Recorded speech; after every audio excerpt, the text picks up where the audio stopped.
Hello everyone, मैं अंबोज सिंह अपने इस YouTube channel Amboj Singh maths classes में आपका स्वागत करता हूं। जो भी बच्चे कॉम्पिटिटिव एग्जामिनेशन की तैयारी करते हैं उनके लिए वीडियो काफ़ी इंपॉर्टेंट है। आप लोग मेरी पूरी बात को सुनेंगे, समझेंगे तो निश्चित तौर पर आप लोगों को सफलता थोड़ा सा जल्दी ज़रूर हासिल हो जाएगी, क्योंकि यहाँ से मैथमेटिक्स को पढ़ने का और सीखने का जो नज़रिया है मैं उस पर बात करने जा रहा हूँ। ठीक है, देखिए, जब हम मैथमेटिक्स को पढ़ते हैं तो हमसे सब जब सिलेबस की बात की जाती है तो सिलेबस हम सभी लोग जानते हैं कि सिलेबस किसी भी कॉम्पिटिटिव एग्जामिनेशन का वही होता है 9, 10, 11, 12 वाला।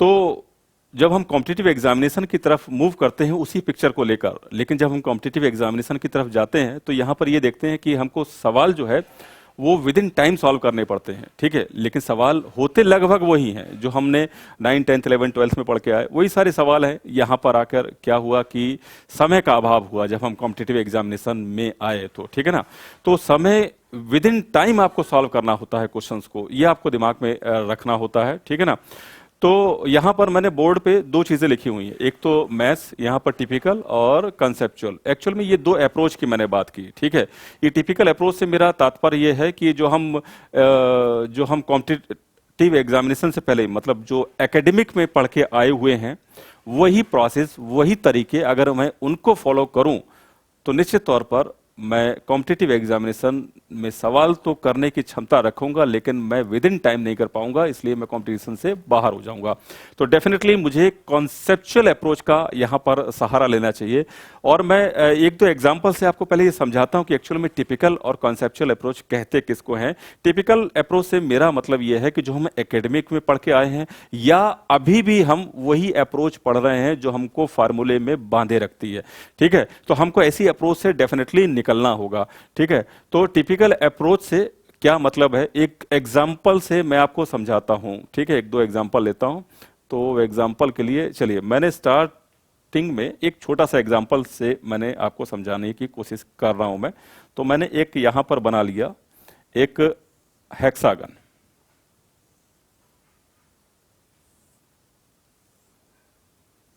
ठीक है ना भाई, एक हेक्सागन है, इसको रेगुलर हेक्सागन समझिएगा। इसकी ये बोला गया, ये ए साइड है, ये साइड ए है, क्योंकि जब रेगुलर हेक्सागन यानी सम षटभुज की बात करूंगा तो इसकी सारी साइड बराबर होती है, ये आपको मालूम होना चाहिए। ठीक है, और सपोज ये पॉइंट ए है, ये बी है और ये सी है। मैंने कहा कि इस ए को सी से मिलाइए। एग्जाम में एसएससी में आया हुआ प्रश्न है ये। ठीक है ना, ए को सी से मिलाइए और बताइए कि बताएं कि एसी की वैल्यू क्या है। Find the value of AC. क्या पूछा गया इसमें, एसी की वैल्यू क्या है। ठीक है, in the given figure find the value of AC. तो जब हम इस सवाल को सॉल्व करते हैं तो हम सभी लोग, मैं कह रहा हूं 99% बच्चे कैसे सॉल्व करते होंगे इसको, कि मान लीजिए कि ये जो एंगल है वो कितना दिया गया है, ये आपको दिया नहीं गया, ये आपको मालूम होना चाहिए कि ये वाला जो एंगल है वो कितना होता है, 120 डिग्री। कितना होता है, 120 डिग्री का ये एंगल होता है, क्योंकि एक रेगुलर हेक्सागन का जो इंटीरियर एंगल होता है वो 120 डिग्री ही होगा। ठीक है, 120 डिग्री। सही है बात, सही है।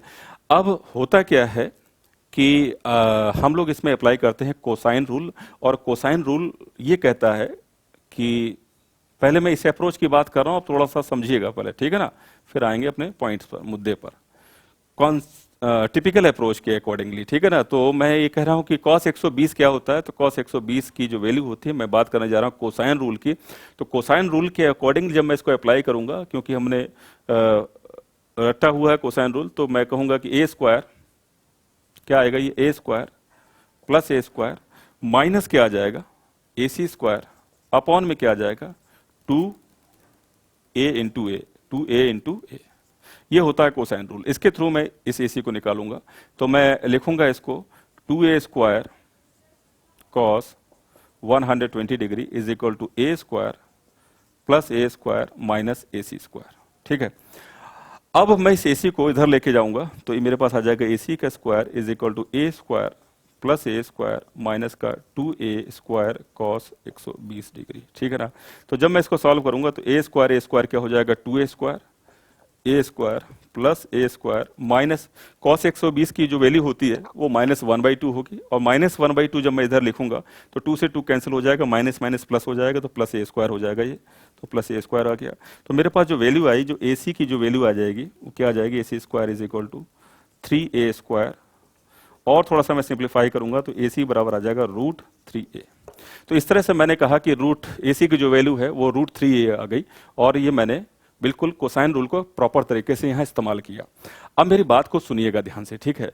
ये तरीका जो है ये टिपिकल अप्रोच है, ये आपको यहाँ पर अगर मैं कहूँ कि ना करो, ठीक है, तो ज़्यादा अच्छा है, क्योंकि आपको ज्योमेट्री और मेंसुरेशन, मैंने पिछले भी कुछ लेक्चर आपको दिए हैं और आपको यही समझाया है कि जब पर्टिकुलर इस सेक्शन को करते हैं तो हमारे जो दिमाग है ना बिल्कुल ऐसा खुला होना चाहिए कि फिगर को हम खोल सकें, ठीक है ना।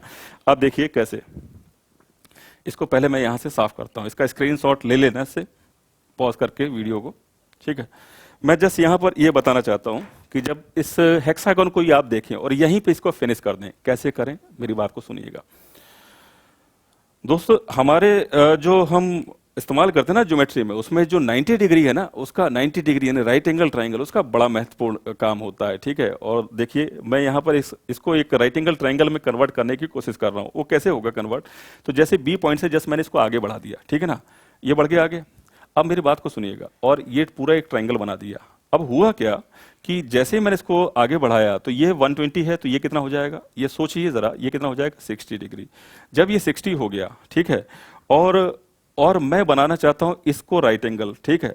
अब मेरी बात को सुनिए, ये 120 है तो ये 30 हो जाएगा, तो डेफिनेटली ये वाला जो पार्ट है यहाँ पर जो मैं लिख रहा हूँ ये 30 डिग्री होगा, इतना पार्ट ये 30 डिग्री होगा, ये 30 होगा, तो डेफिनेटली इसको जब मैं 90 डिग्री बनाऊंगा तो ये इतना वाला पार्ट 60 हो जाएगा।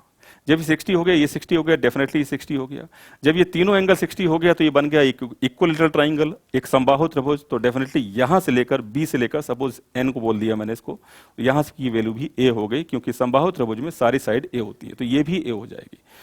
तो बिल्कुल क्लियर तरीके से क्लियर पिक्चर मुझे यहाँ पर नजर आ रही है कि यहाँ से लेकर ये जो पूरी वैल्यू है वो 2a है, और राइट एंगल ट्राइंगल में आप देखें ये a है, ये 2a है, और मुझे AC निकालना है। तो इस AC की वैल्यू मैं सीधे सोचूंगा कैसे निकलेगी कि 90 डिग्री के सामने वाला होता है हाइपोटेनस। हाइपोटेनस इस राइट एंगल ट्राइंगल यानी इस समकोण त्रिभुज में जो हाइपोटेनस यानी कर्ण है वो 2a है और ये a है।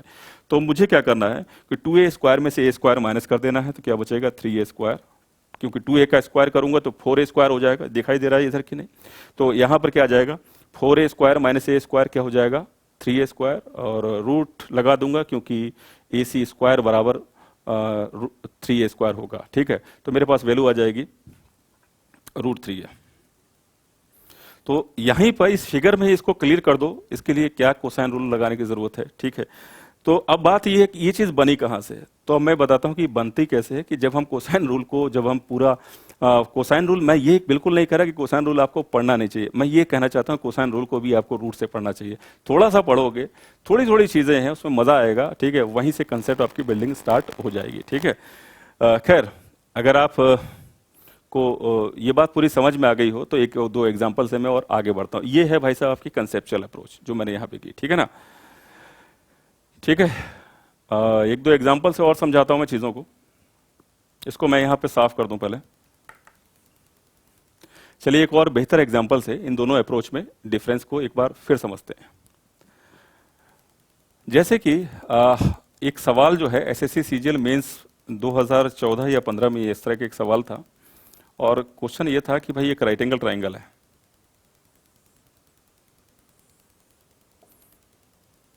एक समकोण त्रिभुज है, जिसमें ये बोला गया था 15 डिग्री है, ये बोला गया था इसका जो हाइपोटेनस है वो 1 मीटर दिया गया है, ABC, यानी जो एंगल B है वो राइट एंगल है, और ये 1 मीटर इसका हाइपोटेनस दिया गया है। और आपसे पूछा गया था बताएं एरिया ऑफ ट्राइंगल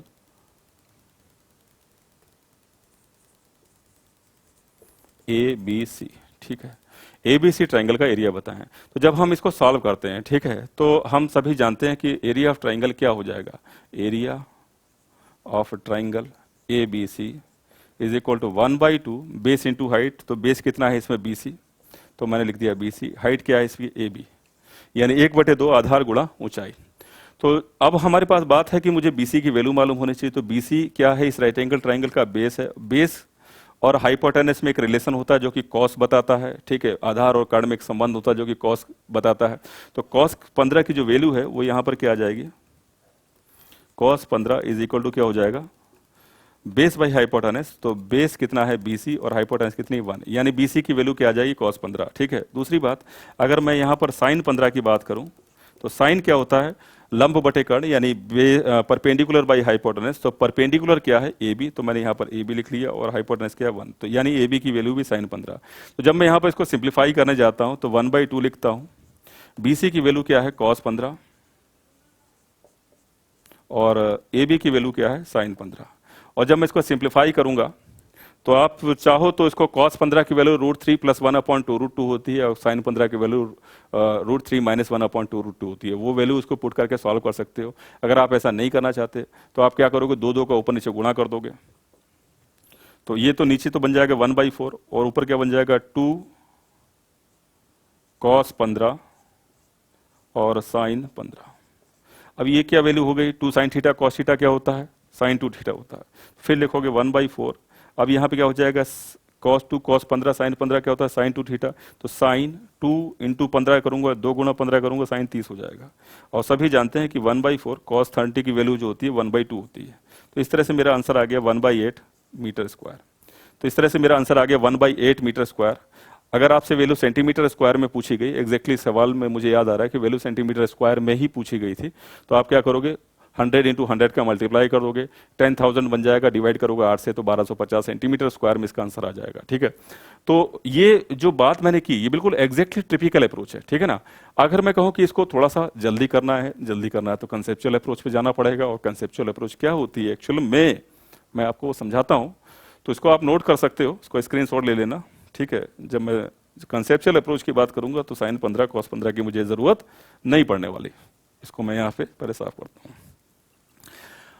तो जिस प्रकार हमने पहला सवाल फिगर के अंदर ही खत्म किया था, हम इसको भी फिगर के अंदर ही सॉल्व कर सकते हैं। वो कैसे करेंगे, मेरी बात को सुनिएगा। ये राइट एंगल ट्राइंगल को आप दोबारा देखें यहां पर। ठीक है,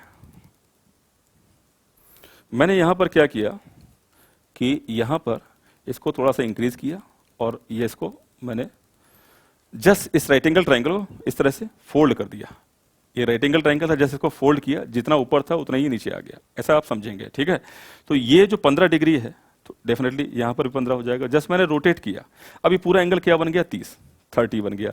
जब मैं इसको रोटेट करूंगा तो ये कितना हो जाएगा, ये भी 1 मीटर हो जाएगा। ठीक है, तो जब ये 1 मीटर आ गया, ये 1 मीटर आ गया, और ये sin 15 और ये 15 डिग्री और 15 डिग्री हो गया भाई साहब, तो मुझे क्या करना चाहिए यहाँ पर, तो निश्चित तौर पर मुझे यहाँ पर अगर एरिया ऑफ ट्राइंगल निकालना है तो जस्ट अप्लाई करना चाहिए।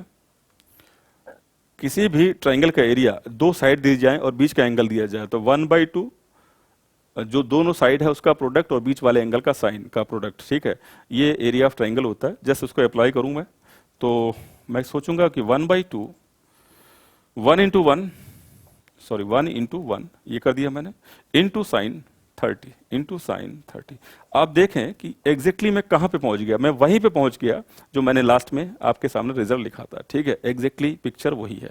ठीक है, तो साइन 30 की वैल्यू 1/2 है, तो 1/2 और ये 1/2। ठीक है ना, तो ये कितना हो जाएगा, 1/4 हो जाएगा। ठीक है, अब ये 1/4 तो हो गया, लेकिन 1/4 इस पूरे ट्राइंगल की वैल्यू आई है। ठीक है, मुझे चाहिए थी केवल इतने की वैल्यू। ठीक है, तो मैं इसका जस्ट हाफ करूंगा, जब मैं हाफ कर जाऊंगा तो 1/8 हो जाएगा, और यही मेरा आंसर था।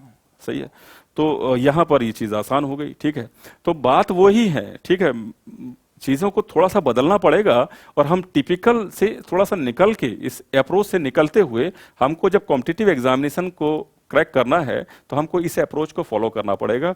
तो जस्ट कोई सा भी ज्योमेट्री के अंदर फिगर आए, मेंसुरेशन के अंदर फिगर आए, अलजेब्रा का क्वेश्चन हो, ट्रिग्नोमेट्री का क्वेश्चन हो, तो फार्मूले से थोड़ा सा अलग हट के सोचिए।